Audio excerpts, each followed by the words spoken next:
Ladies and gentlemen, thank you so much for watching Max 101 one more time, man. And today, dude, this is like, it is a privilege to me, to introduce you, to Jimmy Allen, he's presenting a new project, Cooker, right? And Jimmy has lived in the, play music for a long time, since the 90s, right? So when do you start like, as a musician? Yeah, I started it when it would have been in the '80s when I was a kid, Wow. and kind of yeah. So I've been playing guitar. Yeah, I've been playing guitar since I was 15, 16 years old. I started a little late compared to a lot of my friends and my mentors and teachers, but Yeah, yeah, yeah. uh, but yeah, no. And now it's kind of just it's been so long that it's kind of like riding a bike now. I'm gonna start a little bit with your experience, and then we're gonna get here to Cooker, and talk about the project. But back in the 90s, what was the first band you had? Oh God, the first band I had would have been Puddle of Mud. There you go. That's what it was. So I, wasn't certain or wasn't sure if it was Puddle Mar or you had another band, before that one. And how did you come with that idea, man? Of that was your idea, kind of. You're a founding member, right? Yeah, I was the founding member. I kind of started the band. Wes, the guy who's the singer now, is he was kind of the last guy to join the band and kind of completed the picture. But it was kind of a working thing since I was 18 or 19 years old. So And it's that's amazing, man. Yeah, I was probably 16. I'm like a little bit younger than you, but we lived the 90s like anybody else, right? Our yeah, generation probably is the coolest because we lived the 80s. We inherit all the 80s, and then I mean, we live a little bit the 80s, right? yeah. Like the 89, Yeah. 87, We 86 got to probably. see the hair metal thing come Yeah. apart in the late '90s when we were all like, "Well, hair metal's kind of cool." But yeah, And then Nirvana, so yeah, when I saw Nirvana and I saw everything going down, it was kind of not cool for me because I love glam, I love all yeah, kind of music, yeah. but it was a definitely see the beginning, the end and the beginning of a new era. That was awesome, man. So going back to that moment, in the 90s, what's the difference that you notice, like from now, how the music industry was before versus now, so Think right now, I think with music, I think everything's really overdone and overthought. I think back then, I think things were real kind of, there was a simpler, kind of existence in the music industry. I know.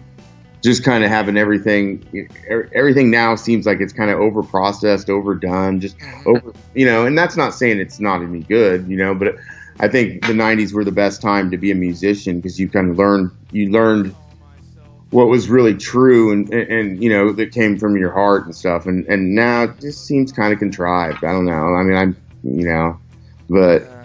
I still love music now, but I mean, it's the older music I kind of gravitate toward. So I guess I'm getting old. Yeah, no, you're not, man. Yeah. I think Thanks, buddy. actually our age is the best because we have the experience, right? I think music has been, there's like a machine, right? But before we Yeah, did things because we were part of a movement, you know what I'm saying? Even in the 60s, 70s, 80s, and 90s, yeah, then this started to be something else. But I see a lot of bands coming back, how do you feel? How is to write a song and produce a song and come out with a final result now versus with Cooker, for example, versus the 90s. yeah, yeah. Because with the cooker stuff, that's what we kind of did. Is we went instead of using computers, we went with analog, 24 track, and we went to tape. We were using tape. So we did like 4 days. I think I did my vocals in one, maybe 2 days, and so everything was kind of we didn't scrutinize over it. We didn't pick it apart, and we kind of kept it in that form that were the '90s what they were kind of doing. Yeah. Mhm, mhm. And do you use the same inspiration to write songs? Yeah, Or you yeah, kind of. change with the time, or is because in the new album Cooker, what's the name of the new album? Setting the head on fire. Uh-huh. I have that sense. I feel that sense from the 90s, in your lyrics, deep lyrics, Yeah, so you yeah, bring I mean, it's a new band, but you bring a lot from the 90s, which to me is very cool, man. yeah. It's like the self-loathing, the angst of the '90s. that they really come across. And with Cooker, that's what I kind of did, is I kind of wanted to have that kind of throwback and that kind of style, the just the self-loathing and all the angst and stuff, you know, from everybody from Alice in Chains to Yeah, Kurt yeah. Cobain to all that stuff, all the Seattle stuff I really loved. So I always kind of carry that influence, I think, a little bit in all my songs. And let's talk a little bit more about the album. How the idea, you know, the new album that you came up with this new band, right, Cooker? It's a very brand new band, like a few months old, right? Yeah, I mean, we've been doing it a long time. We just haven't really put it together and put it, Okay. you know, put the wheel to the grindstone, really, you know. So, but now it's a good time because I got a lot of time between writing projects and doing other stuff and other bands. Cool. And basically, I just riff on guitar. You know, I kind of always am riffing and making up songs. I think, you know, I've got like 500, you know, or so songs that I have. Wow, that's Yeah. amazing, man. You're a machine. Yeah, well, yeah, yeah. Well, we were working in the studio last night until 5 in the morning. You know, so yeah. And then I had to wake up and go to church, and I was kind of tired, but God helped me out on that one. Nice, man. That's very awesome. And tell me a little bit about the members of the band, Cooker. Well, we hired a studio drummer to do it, and we think he's dead. We don't know where he's at. You kidding me? No, So you're we're looking for a total- drummer? Yeah, no, total Spinal Tap stuff, isn't it? You're like, Oh you my try to God. find the drummer after you record the album, and you can't find him anywhere. We're like, okay, either he's married with kids somewhere and he's not telling us, or he's dead. Well, Wow. we're thinking he's dead. Spinal Tap, you know. You kidding me, man? So this is a good moment to say, hey, we're looking for a drummer, or Yeah. Yeah, we've got a couple guys lined up for the drums. oh, nice, nice, nice. It's That's just the guy we used for recording. We can't find him. cool. Yeah. Awesome. And who else? Troy McCoy, one of my good friends. He used to be in Puddle of Mudd with me a long time ago, and Oh, wow. he was and so yeah, we just you know, threw some songs together, you know, and we felt the best about the ones we put on the record. There's a couple that didn't make it, but maybe those will come out. Those will come out later, maybe. Yeah, as a bonus track, or you know. Yeah, yeah, yeah, and then you got it. We make a pause before we move to the other musician. So, working with somebody that you knew for so long, is that you know, it probably makes the things easier. You know, like you look at each other and and you know exactly what you mean. Just one gesture, one move, you know, and the other guy responds to the first one. You know, Yeah, like is that something that happens? yeah, it's a lot easier that way. And also, like, if you're having a problem with something, instead of skirting around the issue, you can kind of just yell at them. They forgive you eventually. You know, you guys been friends that long. You They'll don't have to forgive be you. Just nice. want to be a diva every once in a while. You- Every once in a while, that diva comes out of me. So you go straight to the bone, basically. Yeah, You don't have to be exactly. nice. Yeah, you Uh, got it. Yeah. But also, if you have a like a personal relationship, like if you have a problem outside of the band, is hey, I need to Uh-huh. talk to you. That happens with you guys. Uh-huh. Yeah. Do you call him? Hey, I need to talk Yeah. about this. And hey, yeah, you have a friend here. Is that dude? That's amazing. I love it. Yeah. Yeah. I mean, most of the time we talk about music, but then other times there's, you know, you just need somebody to listen to you vent. Yeah, Troy McCoy. Yeah. It's a three-piece. It's just me playing guitar and singing, Troy playing bass, and you know, basically we hired a drummer and we can't find him. Gotcha. Not lying on that either. It sounds kind of weird, but yeah. Let's talk about the album. You know, how can I buy this album? Is there any specific website? Streaming. Are you going to do a vinyl version? Yeah, it's on Spotify. It's on iTunes. I think it's at Amazon if you want to buy the actual Yeah. CD. I want to say it's at Amazon for the actual. But streaming, you know, you got Spotify, you got Pandora, you got. Yeah, I think have those Amazon have- Music. I have access to the album through Uh-huh. Amazon Music. Okay, cool. Yeah, so Just it's on as a Amazon. FYI. Yeah, I feel from your lyrics, you know, like a deep sense of a lot of troubles that we don't want to see, you know, and also things that we as humanity suck, you know, that Yeah. probably in 100 years the humanity is going to be gone because we're going to destroy the planet, you know, we don't get along with each other. we're lucky if Uh, we get 100, buddy. I'm just saying, we'd be Yeah. real lucky if we get 100.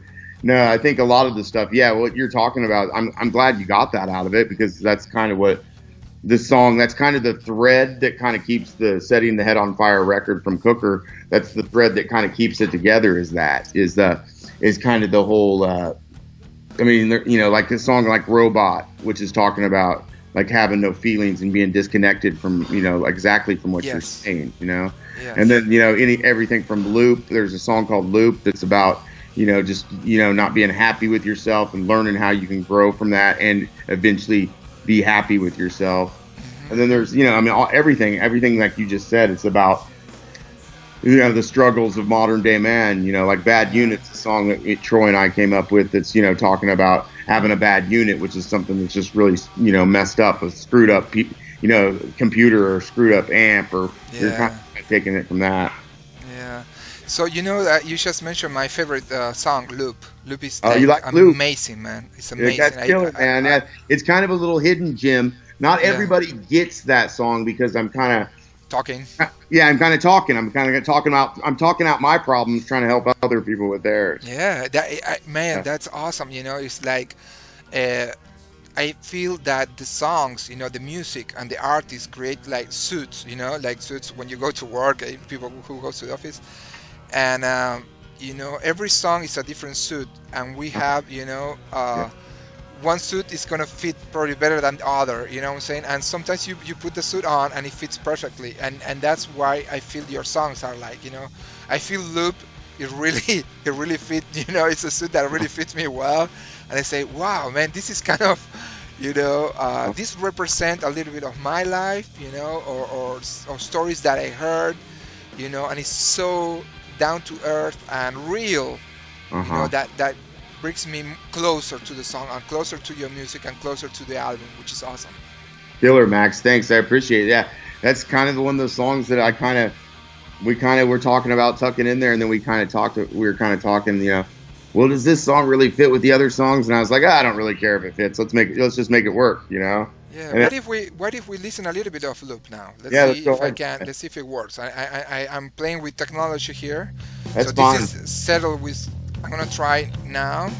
Let's see if it's coming. Yeah, this is You, Loop. you hear everything okay? Everything good? Yeah, you cannot listen to the song, but now I'm gonna put it up. I can listen to it. Yeah, this is Okay, Loop. cool. Dun-dun-dun, dun-dun, dun-dun-dun, dun. That's the intro, right? Yeah. Dun-dun-dun, dun-dun, dun-dun, dun-dun, dun. Beautiful, man. The intro is beautiful. Yeah.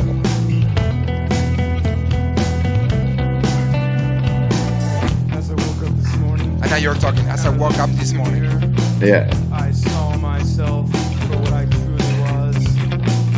Not how I wanted to be, but what I'd always And a lot of those bands in desired. the 90s, they kind of had that kind of stuff. Yes, yes. And now we're gonna go back to that kind of that subject. Okay. The one in the crowd who I just wanna everyone always feels leave the sorry song for. run a little bit. I realize We are live too. We are talking on top of. inside your little lie. Never living up to my goals or what I needed to be. But it's alright anyway.